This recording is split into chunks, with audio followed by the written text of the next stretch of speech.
살아있는 전통이란 무엇일까? 그저 박제된 과거의 화석일까? 아니면 여전히 현재를 살아 숨쉬며 우리에게 말을 건네는 존재일까? 늦봄의 햇살이 서울의 심장, 경복궁 광화문 앞 세종대로 위로 부서지던 오후였다. 22살의 미대생 박민지, 친구들 사이에서 엘리로 불리는 그녀는 커다란 스케치북을 무릎에 펼친 채 수문장 교대의식을 준비하는 근위병들을 물끄러미 바라보고 있었다. 그녀의 곱슬거리는 밝은 갈색 머리카락은 아무렇게나 질끈 묶여 있었고 낡은 청바지와 티셔츠에는 어김없이 물감 자국이 한두 군데 묻어 있었다. 하지만 세상을 향한 호기심으로 반짝이는 커다란 눈만큼은 그 누구보다 생기가 넘쳤다. 민지의 목표는 단순한 관광객의 시선을 넘어 저 굳건한 제복 속에 감춰진 숨은 장의 인간적인 순간을 포착하는 것이었다. 변화하는 서울의 풍경 속에서도 묵묵히 자리를 지키는 전통의 무게, 그 안에서 살아 숨쉬는 개인의 존재에 그녀는 깊은 예술적 영감을 느꼈다. 유학 오기 전 전통의 현대적 해석이라는 주제로 작은 미술 대회에서 입상했던 경험은 그녀에게 알량한 자신감을 심어주기도 했다. 수많은 근위병들 사이에서도 유독 민지의 시선을 사로잡는 이가 있었다. 앳되어 보이는 얼굴. 그러나 애써 감정을 누르는 듯한 미세한 표정 변화가 언뜻 스치는 젊은 수문장 이선우였다. 굳게 담은 입술과 아주 잠깐 스쳐 지나가는 눈빛의 떨림 같은 그 미세한 디테일이야말로 민지가 찾던 살아있는 증거였다. 연필을 쥔 손에 힘이 들어갔다. 사각사각 스케치북 위로 선들이 그어지기 시작했다. 그때였다. 그림자 하나가 민지의 스케치북 위로 길게 드리워졌다. 고개를 들자 날카로운 눈빛과 단단히 담은 입술의 중년 남자가 그녀를 내려다보고 있었다. 40대 중후반으로 보이는 그는 한치의 흐트러짐 없이 각 잡힌 수문장 제복을 입고 있었고 오랜 군 생활로 다져진 듯한 다부진 체격에선 냉랭함과 함께 어딘지 모를 피곤함이 묻어났다. 그의 이름은 김종수 병장이었다. 수문장들의 군기를 담당하는 그는 민지의 자유분방한 분위기와는 극명하게 대조되었다. 학생, 여긴 통제선 바로 앞이오. 조금만 뒤로 물러서 주시오. 김 병장의 목소리는 낮고 딱딱했다. 첫 번째 경고였다.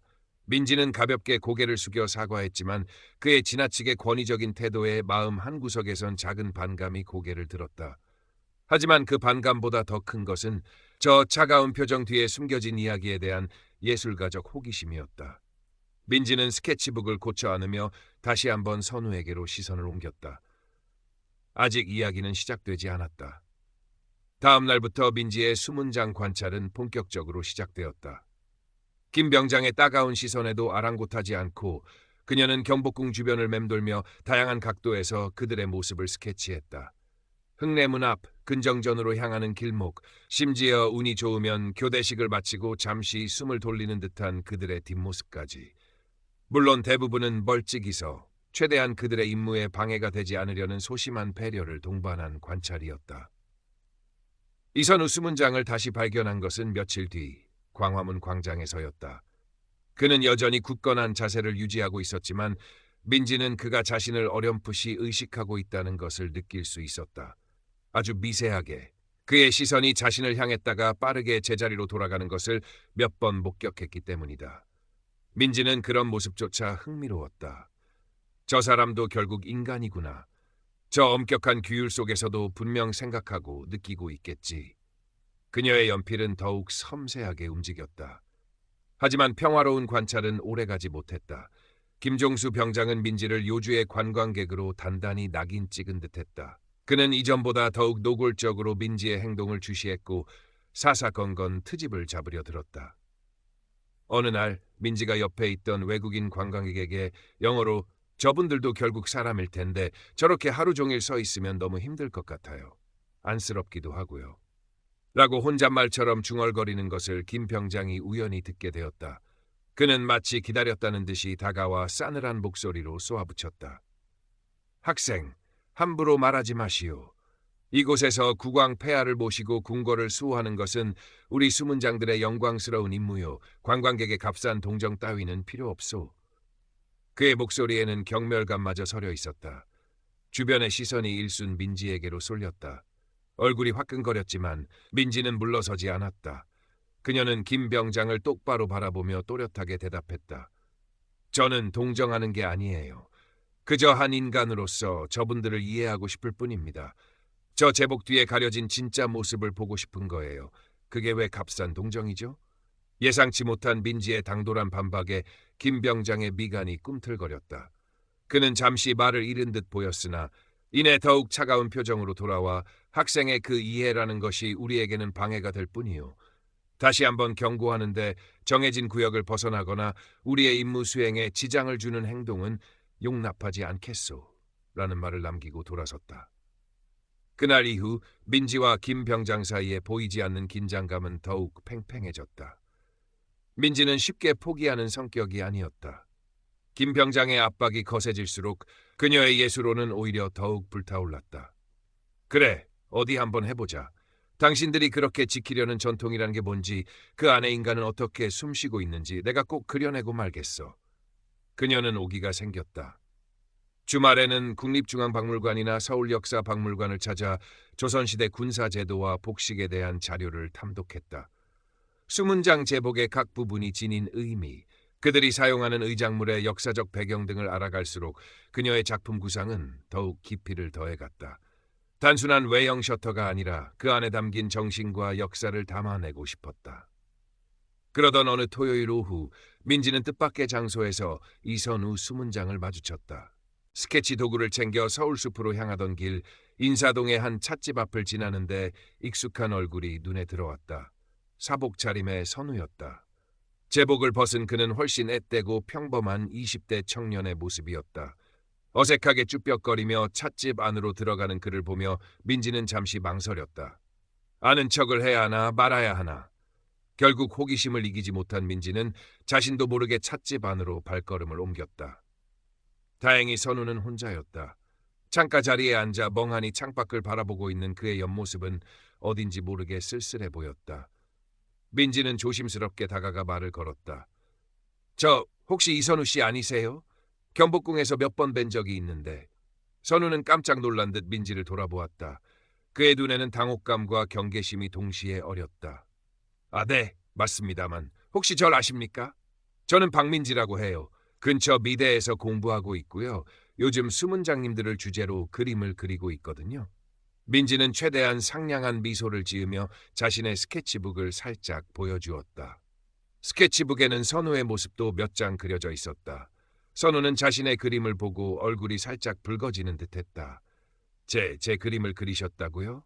네, 혹시 기분 나쁘셨다면 죄송해요. 하지만 정말 멋있으셔서 그 제복의 무게감과 그 안에 살아있는 표정을 담고 싶었어요. 민지의 순수한 열정이 담긴 말에 선우는 조금씩 경계를 푸는 듯했다. 그는 헛기침을 한번 하더니 멋쩍은 미소를 지으며 말했다. 아닙니다. 기분 나쁘긴요. 오히려 신기하네요. 누가 제 모습을 이렇게 자세히 관찰하고 있었다니. 그렇게 시작된 대화는 생각보다 길게 이어졌다.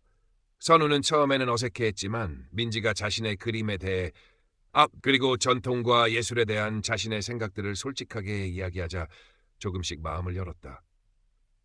그는 수문장으로서 느끼는 자부심과 함께 때로는 엄격한 규율과 반복되는 일상 속에서 느끼는 고충에 대해서도 간략하게 털어놓았다. 제복을 벗은 그는 민지가 상상했던 것보다 훨씬 더 평범하고 인간적인 청년이었다. 사실 저희도 힘들 때가 많습니다. 특히 날씨가 붓거나 몸이 좋지 않을 때도 꼼짝없이 자리를 지켜야 하니까요. 하지만 그만큼 저희가 지키고 있는 것들에 대한 책임감도 크게 느낍니다. 책임감, 멋있네요. 저는 그런 보이지 않는 가치들을 그림으로 표현해보고 싶어요. 찻집을 나설 때쯤 두 사람은 제법 편안한 사이가 되어 있었다. 선우는 민지에게 다음에 또 궁에 오시면 너무 가까이 오지는 마시고요 라며 농담을 건넸고 민지는 웃으며 고개를 끄덕였다. 그날 민지는 스케치북에 선우의 웃는 모습을 빠르게 담았다. 제복을 입었을 때와는 전혀 다른 부드럽고 따뜻한 미소였다. 이 만남은 민지에게 큰 전환점이 되었다. 그녀는 이제 수문장을 단순한 관찰 대상이 아닌 감정을 가진 한 명의 인간으로 더욱 깊이 이해하게 되었다. 그리고 그들의 세계를 더욱 진솔하게 그려내고 싶다는 열망은 더욱 강해졌다. 졸업작품 마감일은 점점 다가오고 있었고 민지는 마지막 스퍼트를 올리기 위해 더욱 작업에 매진했다. 하지만 뭔가 결정적인 한 방이 부족하다는 느낌을 지울 수 없었다. 그녀는 더욱 강렬하고 더욱 진솔한 순간을 포착하고 싶었다. 그러던 중 며칠 동안 장맛비가 추적추적 내리던 어느 날 오후였다. 비 때문에 바깥 활동을 자제하던 민지는 문득 창밖을 바라보다가 한 가지 아이디어를 떠올렸다. 굳은 날씨 속에서도 묵묵히 임무를 수행하는 수문장의 모습이야말로 진정한 인내와 전통의 무게를 상징적으로 보여줄 수 있지 않을까. 생각이 거기에 미치자 민지는 더 이상 망설일 수 없었다. 우산을 받쳐들고 카메라와 스케치 도구를 챙겨 곧장 경복궁으로 향했다. 빗줄기는 제법 굵었지만 그녀의 마음은 뜨겁게 타오르고 있었다. 경복궁 흥례문 앞 예상대로 수문장들은 굵은 빗줄기 속에서도 한치의 흐트러짐 없이 자리를 지키고 있었다. 빗물에 젖어 더욱 무거워 보였을 제복, 얼굴을 타고 흘러내리는 빗물에도 미동조차 하지 않는 그들의 모습은 그 자체로 하나의 장엄한 그림이었다. 민지는 가슴이 벅차오르는 것을 느꼈다. 바로 이거야. 그녀는 최대한 비를 피할 수 있는 처마 밑에 자리를 잡고 빠르게 스케치를 시작했다. 빗소리와 함께 사각거리는 연필 소리가 묘한 조화를 이루었다. 한참 동안 그림에 몰두하던 민지는 문득 고개를 들었다. 그리고 그 순간 그녀의 눈앞에서 믿을 수 없는 광경이 펼쳐졌다. 근처에서 우산을 쓰고 교대의식을 지켜보던 한 무리의 관광객들 사이에서 나이가 지긋해 보이는 할머니 한 분이 갑자기 휘청거리며 중심을 잃고 쓰러지려 하고 있었다. 주변 사람들은 미처 반응하지 못하고 있었고 할머니는 금방이라도 차가운 바닥에 머리를 부딪힐 것처럼 위태로워 보였다. 어머, 민지는 자신도 모르게 짧은 비명을 내뱉었다. 생각할 겨를도 없었다. 몸이 먼저 반응했다. 그녀는 손에 들고 있던 스케치북과 연필을 바닥에 내팽개치고 본능적으로 할머니에게 달려갔다. 하지만 그 과정에서 철저하게 통제되고 있던 수문장 근무구역 안으로 자신도 모르게 몇 걸음 깊숙이 발을 들여놓고 말았다. 괜찮으세요, 할머니? 정신 좀 차려보세요. 민지는 간신히 쓰러지기 직전에 할머니를 부축했다. 다행히 할머니는 크게 다치지는 않은 듯했지만 놀란 가슴을 쓸어내리며 가쁜 숨을 몰아쉬고 있었다. 민지가 할머니의 상태를 살피며 안도의 한숨을 내쉬려는 바로 그 순간 등 뒤에서 얼음장처럼 차가운 목소리가 들려왔다. 또 당신인가? 이번엔 또 무슨 수작이지? 당장 여기서 나가지 못해. 돌아본 곳에는 비에 젖은 채 분노로 이글거리는 눈빛에 김종수 병장이 서 있었다. 그의 손가락은 단호하게 민지를 향해 있었다. 굵은 빗줄기가 두 사람 사이를 가로지르며 긴장감을 고조시켰다. 민지의 심장이 빠르게 뛰기 시작했다. 상황이 심상치 않음을 직감했다. 김종수 병장은 성큼성큼 다가와 민지의 팔뚝을 거칠게 잡아챘다. 그의 악력은 생각보다 강했다. 민지는 자신도 모르게 얼굴을 찡그렸다. 이거 놓으세요. 저는 그냥 이 할머니를 도우려고. 변명은 필요 없다. 당신은 명백히 규정을 위반했고 지금 이 순간에도 우리의 신성한 임무 수행을 방해하고 있어. 김 병장의 목소리는 빗소리를 뚫고 나올 만큼 단호하고 위협적이었다. 그는 민지를 거의 범죄자 취급하며 몰아세웠다. 주변에 있던 관광객들은 웅성거리기 시작했고 몇몇은 스마트폰을 꺼내 이 광경을 촬영하기 시작했다. 민지는 억울함과 공포심에 눈물이 핑 돌았다. 아무리 상황을 설명하려 해도 김 병장은 들으려 하지 않았다. 그의 눈에는 오직 규칙 위반자 박민지만이 존재할 뿐이었다. 당신 같은 사람 때문에 우리의 기강이 해이해지는 거다. 이번에는 그냥 넘어가지 않겠어. 당장 경찰에 신고해서 정식으로 처벌받게 하겠다. 김 병장은 허리춤에 차고 있던 무전기를 꺼내들었다. 민지는 절망감에 휩싸였다. 이렇게 오해를 받고 끝나는 건가? 내 졸업작품은? 내 꿈은? 모든 것이 한순간에 물거품이 될 것만 같았다. 바로 그때였다. 믿을 수 없는 일이 일어났다. 근처에서 꼼짝 않고 서서 이 모든 상황을 지켜보고 있던 이선우 수문장이었다. 그는 마치 얼음처럼 굳어있는 듯 보였지만 그의 눈빛은 미세하게 흔들리고 있었다.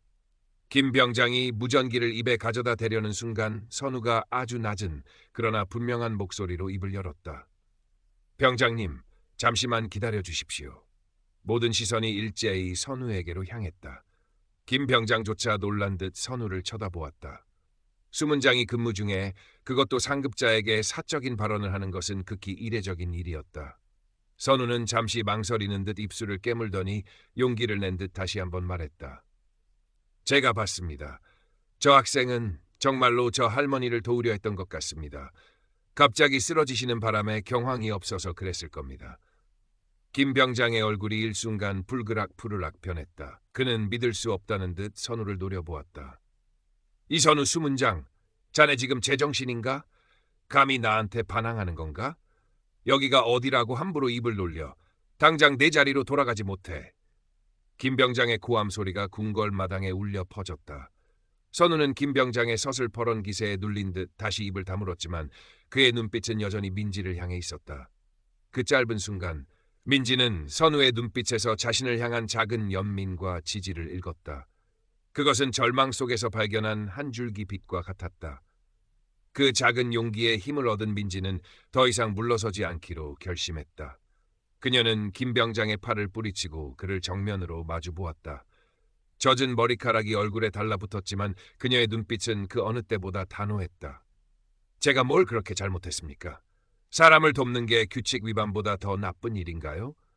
병장님이 그렇게 목숨처럼 지키는 전통이라는 게 그렇게 피도 눈물도 없는 비정한 건가요? 빗줄기는 더욱 거세졌고 민지의 떨리는 외침은 웅성거리는 관광객들의 소음과 빗소리 속에 묻히는 듯했지만 그 자리에 있던 모든 사람들의 가슴 속에는 분명하게 파고들었다.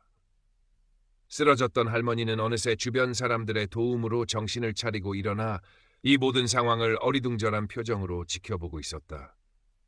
그녀는 민지에게 다가가 고마움을 표하려 했지만 험악한 분위기에 쉽게 끼어들지 못하고 있었다.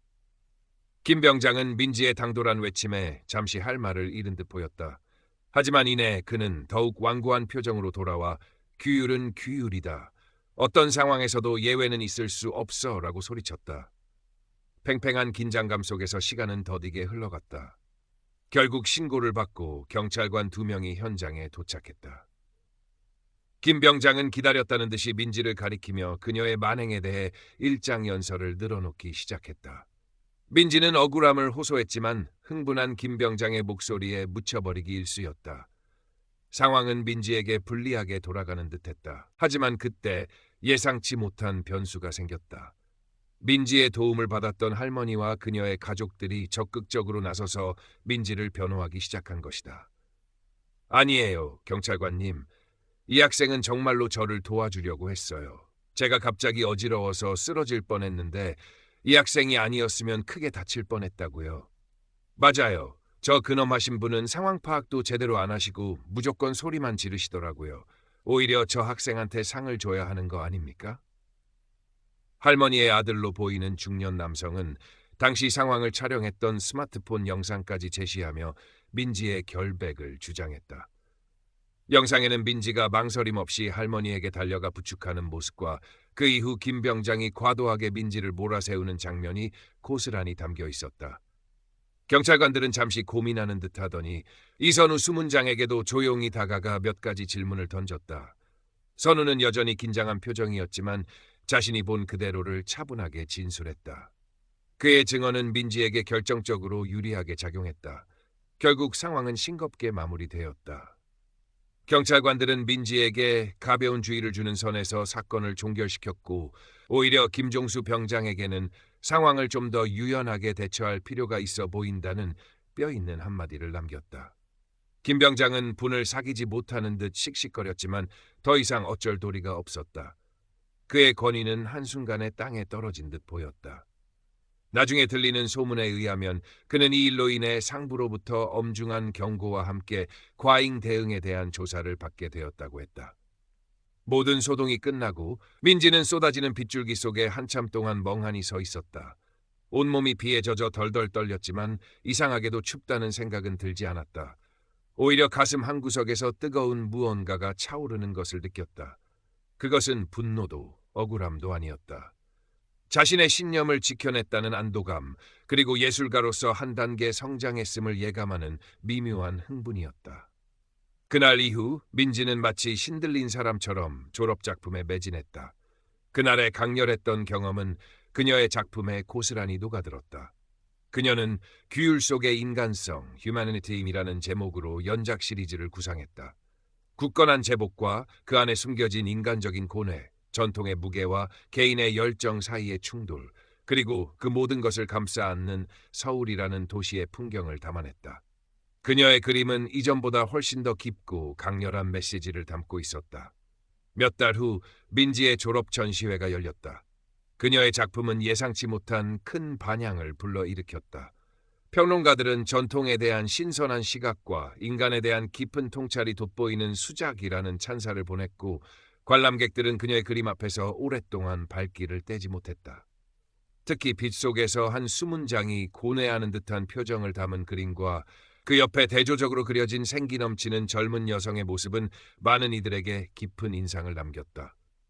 전시의 마지막 날, 민지는 익명으로 배달된 작은 화분 하나를 받았다. 노란색 프리지아였다. 꽃말은 새로운 시작, 그리고 응원. 발신인은 적혀 있지 않았지만 민지는 그것이 누구로부터 온 것인지 알 수 있을 것 같았다. 그녀는 창가에 놓인 프리지아 화분을 바라보며 희미하게 미소 지었다. 이선우 수문장은 그날 이후로도 여전히 경복궁을 지키고 있었다. 하지만 그의 내면에는 분명 작은 변화가 일어났을 것이다. 세상을 보는 시각, 전통을 대하는 태도, 그리고 어쩌면 제복 속에 감춰두었던 인간적인 감정들이 조금씩 고개를 들기 시작했을지도 모른다. 그는 민지의 전시회 소식을 신문 기사를 통해 접했고 남몰래 그녀의 성공을 응원했다. 직접 찾아가 축하해주고 싶었지만 왠지 모를 어색함과 두려움이 발목을 잡았다. 그저 멀리서나마 그녀가 계속해서 멋진 작품 활동을 이어가기를 바랄 뿐이었다. 시간이 흘러 민지는 유학 생활을 마치고 한국을 떠날 준비를 하고 있었다. 출국을 며칠 앞둔 어느 날, 그녀는 마지막으로 경복궁을 찾았다. 여전히 그 자리에는 늠름한 수문장들이 서 있었다. 하지만 이제 그녀의 시선은 이전과는 달랐다. 단순한 호기심이나 예술적 탐구의 대상을 넘어 그들의 침묵 속에 담긴 수많은 이야기와 무게를 이해하고 공감하는 눈빛이었다.